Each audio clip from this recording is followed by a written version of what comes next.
Hey everyone! Welcome to my channel. Today, I'm sharing an inspiring story about Sophia's journey of learning English. It's not just about mastering a language, but also about discovering herself and connecting with the world. Stay tuned. This story might just motivate you on your own language learning path.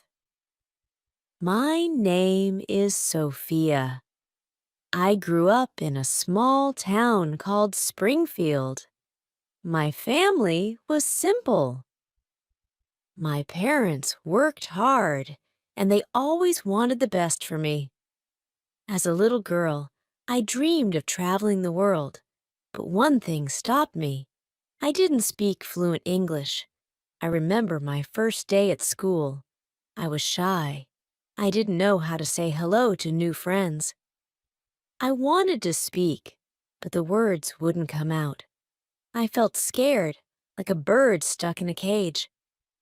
My teacher smiled at me. She told me, "Sophia, don't worry. You will learn."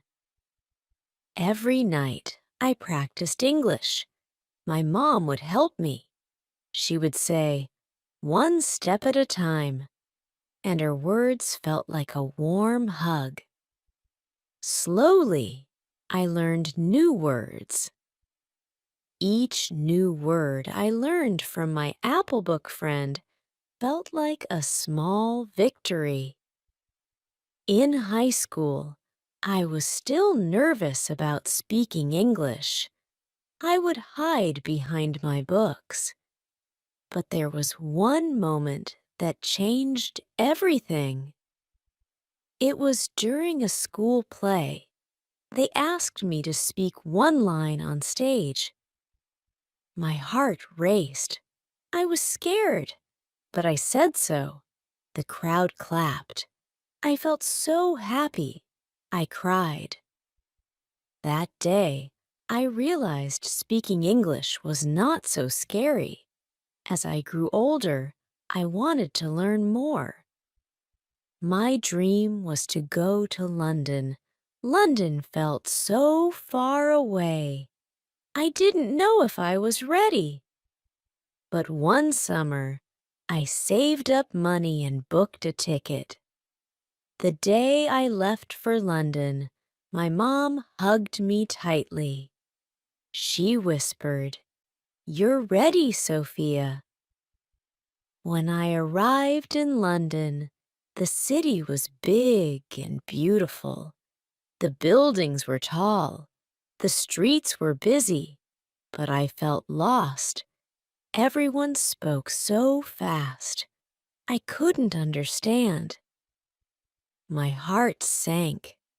I felt tears in my eyes. I missed home. I missed the slow, soft way my mom spoke to me. I walked around London, trying to talk to people. Sometimes they didn't understand me. I felt small, but I remembered what my teacher said. "Don't worry. You will learn." And I didn't give up. I started by learning new phrases every day. I would write them down in my notebook. Simple inquiries like, "Where is the train station?" Or "How much is this?" are important. Or "How much is this?" I would practice with people in cafes and shops. They smiled when I tried, and that made me feel good. One day, I met a girl named Lily. She was from California, just like me, and she also felt lost in London. We became friends. We would walk around the city together, helping each other with English. Lily would laugh and say, "Sophia, we're getting better every day." Her laughter always made me feel better.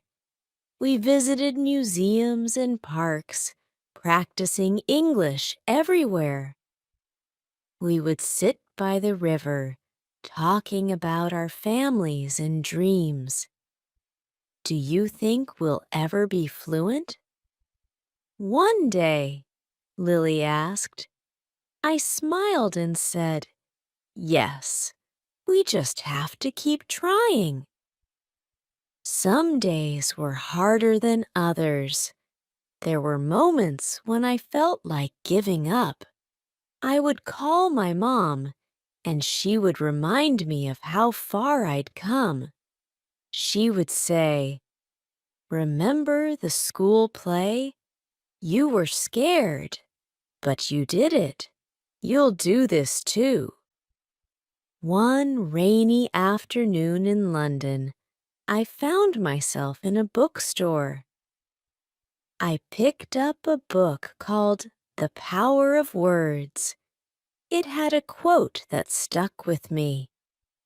Language is not just about speaking. It's about connecting hearts. Tears filled my eyes. I realized English was not just a tool. It was a bridge between me and the world. After months of living in London, I noticed a change in myself. I wasn't scared to speak anymore. My words flowed more easily. I made new friends. I could understand jokes, have deep conversations, and even help others with English. In the city, Lily and I joined an English club. Every week, we would meet people from all over the world, all of whom were learning English like us. We shared our stories, our struggles, and our victories. It was a place full of kindness and patience. No one judged you for making mistakes. In fact, they encouraged you to make them, because that's how we learn. One day, I stood in front of the group and gave a speech about my journey. I talked about my first day in school, the school play, and my trip to London. As I spoke, I felt tears in my eyes, but this time they were not tears of fear. They were tears of pride. I was proud of how far I had come. I told the group, English is not just a language. It's a key to new places, new people, and new dreams. Looking back, I see how learning English helped me grow. It gave me the confidence to travel, to meet new people, and to chase my dreams. Most importantly, it taught me that our stories connect us all, regardless of our origins. So here are some tips I learned on my journey. Start small. Every word is a step forward, just like I did with words like apple and book. Practice every day. Even if you're just talking to yourself in the mirror, it all helps. Don't be afraid to make mistakes. Mistakes are proof that you're trying. I made many, but each one taught me something new. Find a friend to learn with. Like Lily, a friend makes the journey less lonely and a lot more fun. Use English in real life. Talk to people, ask questions, even if you're nervous. Each conversation is practice. Believe in yourself. My mother also had faith in me. Confidence grows with time, but it starts with believing you can do it. Enjoy the process. Learning is not just about the end goal. In between, you make memories and meet people. English opened doors for me. It brought me to London, helped me make lifelong friends, and made me stronger. It taught me that if you take small steps every day, no dream is too big. Now I want to leave you with a thought. Language is not just words. It's the key to understanding hearts, dreams, and the world. As I spent more time in London, something magical happened. I began to love the city, the tall buildings, the busy streets, and the quiet parks all felt like home. I no longer felt lost. I felt free. It was as if learning English opened my eyes to the beauty around me. One day, while exploring a new part of the city, I found myself lost. I was nervous, but instead of panicking, I asked a stranger for directions. The man smiled and helped me find my way. It was a small moment, but I felt proud. I didn't need to hide anymore. I could communicate with the world around me. I began to notice that people were kinder when I spoke with confidence. They listened closely, and they appreciated my effort. I realized something important. It's not about speaking perfectly. It's about being brave enough to try. I started carrying a small notebook everywhere I went. I would write down new words I heard on the street, in cafes, or while talking to strangers. Each word felt like a treasure. Some days, I would sit by the river, flipping through my notebook, repeating the words to myself. One memory I hold close to my heart is the time I met Mrs. Williams, an old lady who lived near my apartment in London. She loved to garden, and every afternoon I would see her outside, tending to her flowers. One day, I gathered the courage to speak to her. I said, "Your flowers are beautiful." Her face lit up, and she invited me to sit with her.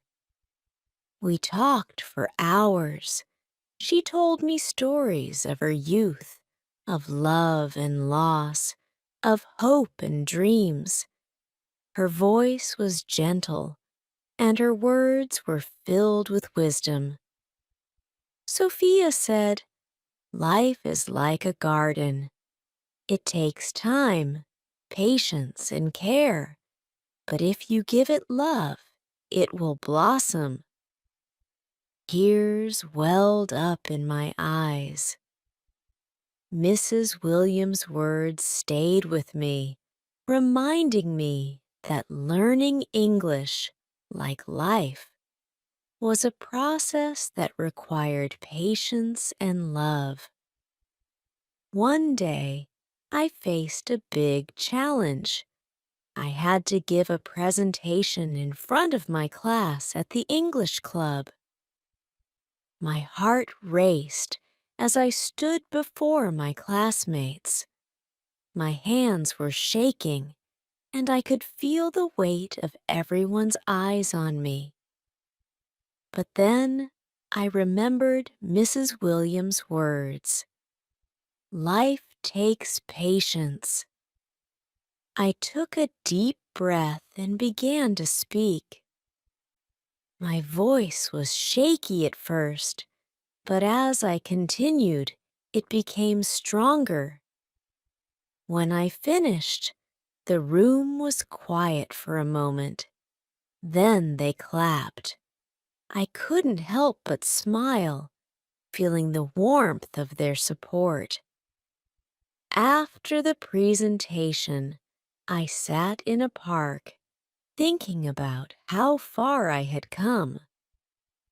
I realized that English wasn't just a tool for communication. It had become a part of who I was. It had helped me grow, not just as a speaker, but as a person. One evening, Lily and I decided to visit the London Eye, the big Ferris wheel that overlooks the city. As we reached the top, the sun was setting, painting the sky with shades of orange and pink. The view was breathtaking. We stood there, silent for a moment, taking in the beauty of the city we had come to love. Lily looked at me and said, "Sophia, can you believe we made it here?" I smiled and replied, "Yes, we did. We didn't just come to London. We found ourselves here." That night, as I lay in bed, I thought about how much English had changed my life. It wasn't just about learning a language. It was about discovering new parts of myself, finding strength in moments of weakness, and building connections with people from all walks of life. But it wasn't always easy. There were moments when I felt like giving up. I remember one rainy day when nothing seemed to go right. I couldn't understand the people I was speaking to, and I felt embarrassed. I came home that evening, sat by the window and cried. I called my mom, my voice shaking. "Mom, I don't think I can do this anymore," I said. She listened quietly. Then she said, "Sophia, remember the first time you rode a bike? You fell many times, but you kept getting back up. This is exactly the same. You'll get back up." Her words gave me the strength to continue, and gradually, day by day, I improved. Each conversation became easier, and each word became clearer. I realized that the only way to truly fail was to stop trying. If I could go back and give my younger self some advice, I would say, be kind to yourself. Learning is not a race. Everyone learns at their own pace. Here are more tips that helped me improve my English, and they might assist you too. Read simple books. Start with children's books or short stories. Reading enables you to understand sentence structure and introduces you to new vocabulary. Watch movies or shows in English. Turn on subtitles at first, then try without them. It's a beneficial way to learn how native speakers talk. Speak out loud. Even if you're alone, talk to yourself.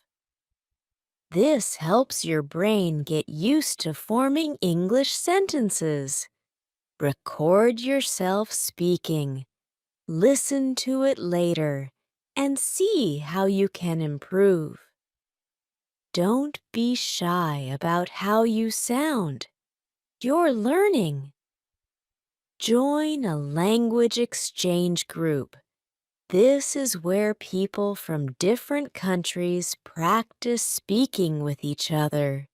It's a wonderful way to learn and make friends. Use flashcards. Write new words on flashcards and carry them with you. When you have a free moment, look at them. Set small goals. Instead of thinking about fluency, focus on little milestones like learning 5 new words a day or having a short conversation. English has given me so many gifts. It has taken me to places I never thought I'd go. It has introduced me to people who have changed my life. And most of all, it has given me the confidence to believe in myself. There's a beautiful thought I want to share with you. Every word you learn is a step towards a bigger world. This world is brimming with fresh opportunities, new friendships, and new dreams. As I sit here thinking about my journey, I realize that learning English wasn't just about mastering a language. It was about finding my voice. I've always harbored a voice within me, eagerly awaiting recognition. I believe we all have that voice. Whether you're just starting to learn English or you're on your way to fluency, remember that your voice matters. Even simple words can connect you to the world. Now, I want to ask you, what's your English learning story? How has it affected your life? Let's share our stories and inspire each other to keep going. Thanks for watching. If you've had your own experiences learning English or any language, feel free to share them in the comments below. Let's inspire and support each other. Don't forget to like, subscribe, and hit the notification bell for more stories and language tips. See you in the next video.